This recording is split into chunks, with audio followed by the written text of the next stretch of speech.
सम्बोधन गर्नु पर्दैन, सम्बोधन गर्नुपर्छ।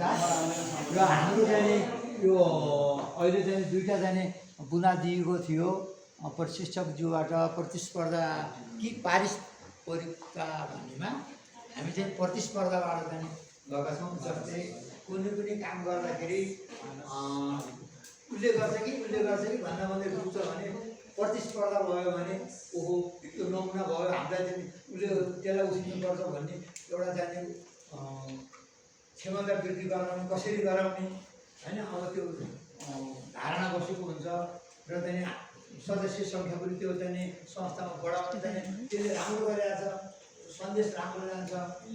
र यसरी चाहिँ एउटा नेतृत्व एउटा चाहिँ त्यो समुदायको पनि आर्थिक हामीले चाहिँ त्यो संस्था जन्माके आर्थिक विकास अवस्था विकास गर्नलाई हो।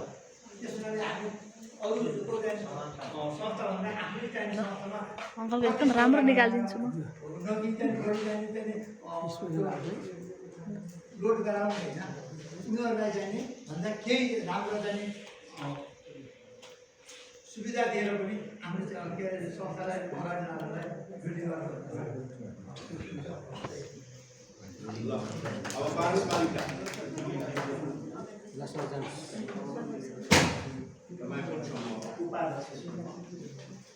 उपाध्यक्ष समूह हामी 5 जनाको तर्फबाट नमस्कार।